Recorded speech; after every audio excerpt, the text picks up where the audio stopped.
આજે આપણે બનાવીશું ખજૂરનું દૂધ।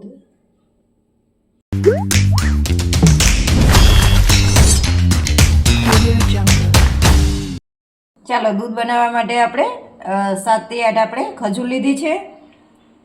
1 ચમચી આપણે મગજતરીના બીજ લીધા છે। 1 કટકો આપણે જાયફળ લીધું છે। અખરોટ લીધા છે 4 નંગ। બદામ લીધી છે 7 થી 8 નંગ અને આપણે કાજુ લીધા છે 8 થી 9 નંગ।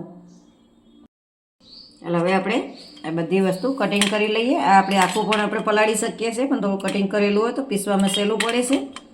એટલે બધું આપણે આ રીતે કટિંગ કરી લઈશું। ડ્રાયફ્રૂટ બધું પલળી ગયું છે। આ તમે દૂધમાં પણ પલાળી શકો છો, પણ મેં પાણીમાં પલાળ્યું છે, કારણ કે 1 કલાક વધારે રહે તો બગડવાની બીક નથી રહેતી। આપણે દૂધમાં પલાળ્યું હોય તો થોડુંક બગડવાની આપણને ડર રહેશે। હવે આપણે આને પીસી લઈશું। આમાં તમે અંજીર કે ખસખસ કોઈ પણ વસ્તુ નાખી શકો છો। ડ્રાયફ્રૂટ બધું સરસ પીસાઈ ગયું છે। આ રીતે એકદમ સરસ પીસવાનું છે। ચલો આપણે સગડી પર દૂધ ગરમ કરવા મૂકી દીધું છે। આપણે દૂધ એક ઉભરો આવે ત્યાં સુધી ગરમ કરવાનું છે। આપણે દૂધમાં એક ઉભરો આવી ગયો છે। હવે આપણે જે આ ડ્રાયફ્રૂટ બધું પીસ્યું હતું એ નાખી દઈશું।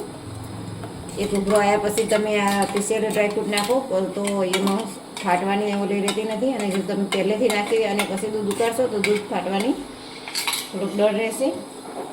હવે આપણે આને 1 થી 2 ઉભરા આવે ત્યાં સુધી આપણે આને ઉકાળ્યા કરવાનું છે। ચાલો દૂધ આપણું ઉકળી ગયું છે। હવે આપણે ખાંડ નાખી દઈશું। હું અત્યારે સાકર નાખું છું, તમે ખાંડ નાખી શકો છો। સ્વાદ પ્રમાણે આપણે સાકર નાખીશું। થોડુંક આપણે ઇલાયચી પાવડર નાખીશું। થોડોક આપણે અડધી ચમચી જેટલો સૂંઠ પાવડર નાખીશું। સૂંઠ પાવડર નાખવાથી આપણને ગેસની કે એવી કોઈ તકલીફ હોય દૂધ પીવાથી તો એ થતી નથી। જો તમારી પાસે ગંઠોડા પાવડર કે બત્રીસું હોય તો એ પણ તમે નાખી શકો છો। એનાથી ચક્કરની કે ગેસની તકલીફ હોય તો એ પણ દૂર થઈ જાય છે। ચાલો આપણું દૂધ સરસ ઉકળી ગયું, એકદમ ઘટ થઈ ગયું છે। જો હવે આપણે ગેસ બંધ કરી દઈશું અને 10 મિનિટ માટે આ રીતે રહેવા દઈશું, એટલે હજી પણ ઘટ થશે થોડું।